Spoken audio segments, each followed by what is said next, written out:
to another Raid Shadow Legends video with Blazing Corp. Today, we are continuing our Doom Tower series. Here, we are going to smash Secret Room number 8. There. So, what do we have here? So, beat this room using HP champions only. Looks like we have to contend with some bad men here. So most worrying of the bunch would be Man-Eater, since he can do a 2-turn they're unkillable. So luckily we've got not a fully kitted Man-Eater of our own. Let's see who else we have in the vault. Alright, so Miscreant Monster, obviously he's a beast. We're probably going to have Melga Steel Girdle as our lead. We're building her out slowly but surely. Who else? Well, I guess we might as well put Man-Eater. Painkeeper is a beast. And who is going to take up... Oh, I should kit out Hope at some point, but for right now, she is not available.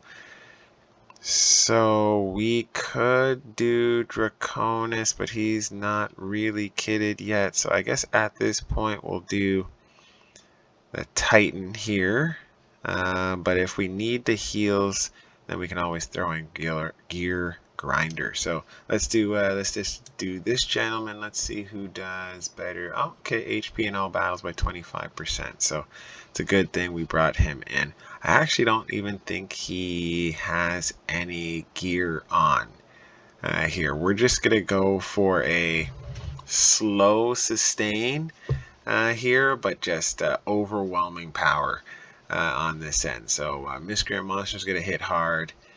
Painkeeper's gonna hit hard, but they're both gonna have, he's gonna have sustain. So shield, she's gonna have the ability there to heal.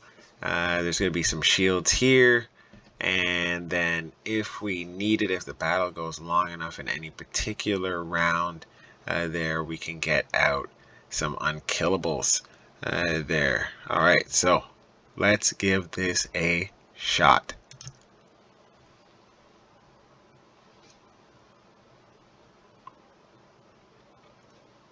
Alright, so let's see. Okay, unkillable right off the bat. There. This, just looking by it, we've got lots of control with Miscreant Monster, which is kind of what you need with these guys. They've got a boatload of health. And then we've got tons of buffs on our side for sustain. So lots of shields. A lot of an ally protection. Yeah, this first round should be rather easy here. We're just gonna keep stunning. We're just gonna keep smashing here. Now clearly I need to work on getting the other 3 guys who are not 60 kitted out properly, you know, masteries, all that good jazz. But yeah, I think Magna Skill Girdle will be really good for my Dwarfs Crypt faction, as well as just general content once she's fully built out. Yeah, especially if you run her faster there. So I believe she's actually running pretty fast right now there, but yeah, she puts out quite a bit of shields, and it's based on her max HP, which is nice.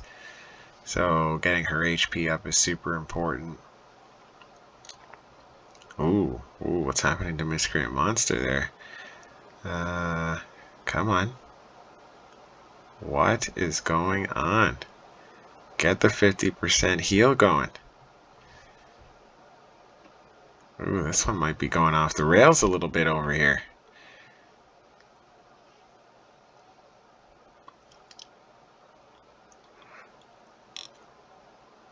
Okay, it looks like he got his heal out. A little bit of shields. Okay, so we're back on the rails here. That was close there for a hot second. Really glad we could kind of stun the ads here during that part. So that way Miscreant Monster didn't die. Miscreant Monster dies in this, and this whole run goes to crap here. So I know within his masteries I actually have a lot of ally protection masteries. So he is taking a lot of the damage for the other characters here.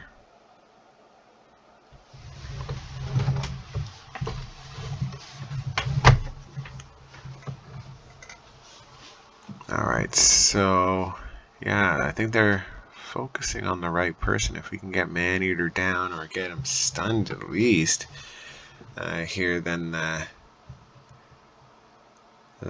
unkillable won't go out, but I don't think we're... Ooh, came in at the right time. Oh wait, oh snap. How did that stun get off so fast?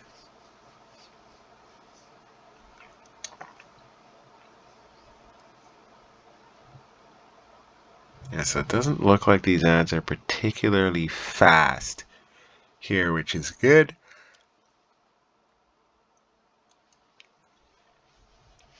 Alright, so it looks like he got his unkillable off.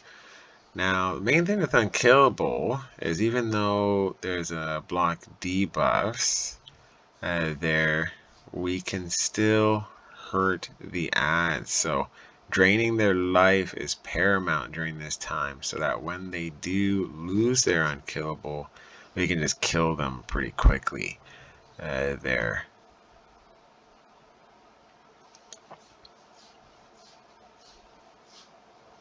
Yeah, I do wish that some of these guys were a little bit more beefy here in terms of their attack and whatnot.